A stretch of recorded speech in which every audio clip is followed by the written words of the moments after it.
Selamat siang anak sekalian. Assalamualaikum warahmatullahi wabarakatuh. Kita pada siang hari ini bertemu dalam pembelajaran tutorial sejarah Indonesia untuk jurusan IBB. Yang pertama, Bapak ucapkan selamat kepada kalian yang sekarang sudah duduk di kelas 11 yang merupakan kelanjutan di kelas 10.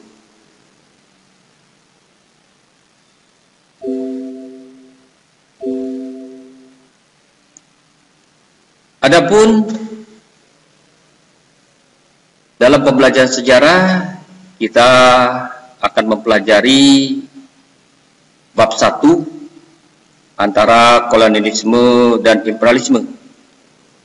Hal ini bisa kalian lihat pada halaman 1 sampai dengan halaman 21 buku paket. Adapun yang diharapkan setelah nanti kalian mempelajari bab 1 ini, yaitu melacak proses kedatangan bangsa Barat ke Indonesia. Yang kedua, menganalisis keserakahan dan kekejaman kongsi datang. Yang ketiga, menganalisis kezaliman penjajahan Belanda. Dan yang terakhir yaitu menyadari bahwa dominasi asing akan merampas kedaulatan dan hak-hak kemanusiaan sebagai bangsa. Nah, dalam bab 1 nanti ada beberapa hal yang menjadi hal yang penting, bahwa mempelajari sejarah perkembangan kolonialisme dan imperialisme Indonesia akan memberikan penyadaran dan memberikan pelajaran dan sekaligus peringatan mengapa kita sampai dijajah, mengapa penjajahan berlangsung sangat lama, apa saja yang salah dengan bangsa kita. Arti penting yang berikutnya yaitu jawaban dari pertanyaan-pertanyaan itu akan memberikan pembelajaran dan inspirasi bagaimana kita mengelola negara dan pemerintahan Indonesia dengan kedaulatan dan kemandirian yang utuh sebagai bangsa Indonesia yang merdeka. Nah, di dalam bab 1, negara kita dikenal dengan nama Indonesia, juga dikenal dengan sebutan Kepulauan Nusantara. Sementara kaum kolonial Barat menyebutnya dengan Tanah India. Sejarah telah mencatat bahwa kekayaan Kepulauan Nusantara begitu luar biasa. Kekayaan bumi Nusantara ini dapat diibaratkan sebagai mutiara dari timur. Oleh karena itu, tidak mengherankan kalau Kepulauan Nusantara atau Indonesia ini menarik perhatian kongsi-kongsi Eropa untuk menguasainya. Terjadilah perebutan hegemoni di antara mereka, yaitu orang-orang Eropa yang ingin menjajah Indonesia. Akibatnya, penjajahan dan dominasi asing telah membuat jati diri dan budaya bangsa terancam dan menjadi rapuh. Nah, oleh karena itu, mari kita lihat perkembangan dominasi kolonialisme dan pembelajaran tentang imperialisme di Indonesia. Yang pertama sekali yaitu perburuan mutiara dari timur dan perebutan hegemoni. Nah, ini terjadi karena motivasi dan nafsu serta kejayaan orang-orang Eropa. Yang kedua, petualangan, penjajahan dan perebutan hegemoni.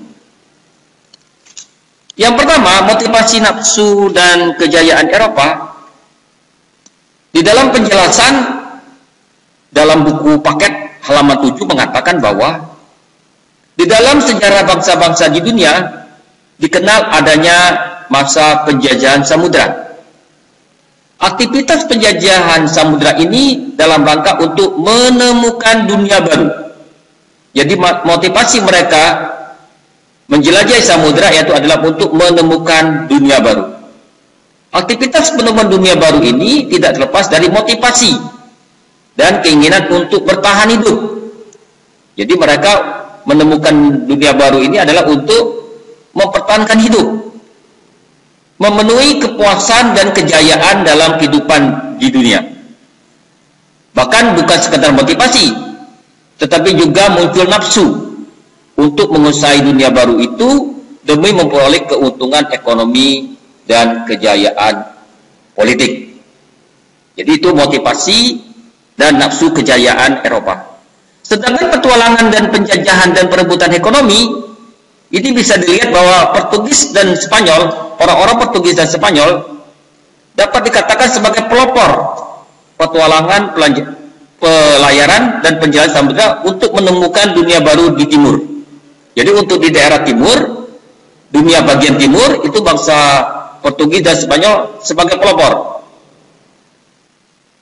Portugis juga telah menjadi pembuka jalan menemukan kepulauan Nusantara sebagai daerah penghasil rempah-rempah. Kemudian menyusul Spanyol, Belanda dan Inggris, yang mana tujuan mereka ke wilayah timur tidak semata-mata mencari keuntungan melalui perdagangan rempah-rempah, tapi ada tujuan yang lebih luas. Nah, tujuan yang lebih luas ini adalah nanti adalah dalam bentuk kolonialisme dan hegemonis. Nah, kedatangan bangsa-bangsa barat ke Indonesia itu meliputi 3G atau 3G. G yang pertama adalah gold, emas. Jadi mereka datang ke Nusantara adalah memburu kekayaan dan keuntungan demi mencari dan mengumpulkan emas, perak dan bahan-bahan tambang serta bahan-bahan lain yang sangat berharga. Gold. Yang kedua, bangsa-bangsa Eropa datang ke Nusantara itu adalah glory, kejayaan. Jadi mereka memburu kejayaan, superioritas dan kekuasaan. Dalam hal ini mereka saling bersaing dan ingin berkuasa di dunia baru yang ditemukannya. Yang ketiga adalah gospel. Gospel itu artinya menjalankan tugas suci untuk menyebarkan agama. Pada mulanya orang-orang Eropa ingin mencari dan bertemu dengan Peter John yang mereka yakini sebagai Kristen, Raja Kristen yang berkuasa di timur. Jadi inilah motivasi bangsa-bangsa barat yang ingin datang ke Indonesia. Nah, sekarang kita lihat ya, materi berikutnya ini adalah penjelasan tentang petualangan-petualangan Eropa di Indonesia. Yang pertama sekali adalah Portugis. Nah, Raja Portugis ya, memanggil pelaut ulung Portugis bernama Vasco da Gama untuk melakukan ekspedisi penjelajahan samudera. Jadi pelaut dari Portugis ini terwakili oleh Vasco da Gama. Kemudian Spanyol, orang-orang Spanyol diperkasai oleh Christopher Columbus merencanakan melakukan penjelajahan samudera untuk menemukan tanah dan penghasil rempah-rempah. Jadi ini adalah foto Christopher Columbus dari bangsa Spanyol. Kemudian Belanda. Setelah Portugis, Spanyol, datanglah Belanda pada tahun 1594. William Barron mencoba belayar untuk mencari dunia timur atau tanah Hindia melalui daerah kutub utara. Nah, ini foto daripada William Barron. Ya, jadi ini adalah pelaut dari Belanda, salah satu pelaut dari Belanda yang melakukan ekspedisi untuk menemukan dunia baru. Yang berikutnya itulah bangsa Inggris. Orang-orang Inggris juga sampai ke Indonesia pertama kali tahun 1579 di bawah Francis Drake dan Thomas Copperfield. Jadi ini adalah Francis Drake yang merupakan orang Inggris yang melakukan penjelajahan dunia baru yang merupakan utusan dari kerajaan Inggris. Nah, dari materi yang sudah Bapak sampaikan pada siang hari ini, anak-anak sekalian, untuk lebih jelas kalian bisa memiliki buku literasi paket sejarah Indonesia. Kalian bisa berhubungan dengan pihak perpustakaan, dengan literasi, dengan bacaan. Kalian lebih banyak nanti untuk menggali ya materi tentang hegemoni, serta kolonialisme, imperialisme yang terjadi di Indonesia yang dilakukan oleh bangsa-bangsa Barat. Baiklah anak-anak sekalian, kesimpulan pembelajaran kita pada siang hari ini, yang pertama yaitu latar belakang datangnya bangsa-bangsa Barat di Indonesia itu disebabkan oleh jatuhnya Konstantinopel ke tangan Turki Utsmani 1453 dan adanya berbagai penemuan di bidang teknologi dan semangat melanjutkan perang salib. Yang kedua, bangsa-bangsa Barat seperti Portugis, Spanyol, Belanda, dan Inggris mencari rempah-rempah baru untuk berburu rempah-rempah melalui penjelajahan samudra atau jalur laut. Kesimpulan yang ketiga yang tidak dapatkan pada materi ini yaitu dari konteks Indonesia, orang-orang Spanyol datang ke Indonesia melalui jalur timur, sedangkan Portugis melalui jalur barat diikuti oleh Belanda dan Inggris. Kesimpulan yang terakhir bahwa orang-orang Barat itu telah menemukan buruannya yakni Kepulauan Nusantara sebagai penghasil rempah-rempah yang diibaratkan sebagai mutiara dari timur. Sungguh luar biasa kekayaan bumi Nusantara sebagai rahmat yang diberikan oleh Tuhan yang Maha Pengasih dan Maha Esa. Oleh karena itu kita harus bersyukuri. Namun sayang waktu itu rakyat Indonesia belum bersatu padu sehingga mudah dipengaruhi dan dikuasai oleh orang-orang Barat. Nah, sebagai tugas pada untuk materi ini, pertama sekali apa yang sudah Bapak sampaikan tadi melalui pembelajaran siang hari ini, yang pertama sekali adalah rangkum materi ini ke dalam buku catatan. Jadi apa yang sudah Bapak sampaikan tadi, Bapak bicarakan tadi, yang kalian lihat di slide itu harus dirangkum dalam buku catatan dan itu nanti dikumpulkan pada waktu kita tatap muka. Itu ada nilainya. Jadi namanya tugas dalam bentuk proyek. Yang kedua, tugas kedua yaitu pertanyaan. Jatuhnya Konstantinopel ke tangan Turki Utsmani pada tahun 1453 merupakan titik balik bagi perkembangan ekonomi dan politik di Eropa. Nah, lakukanlah analisis terhadap hal tersebut. Nah, ini dijawab di buku tugas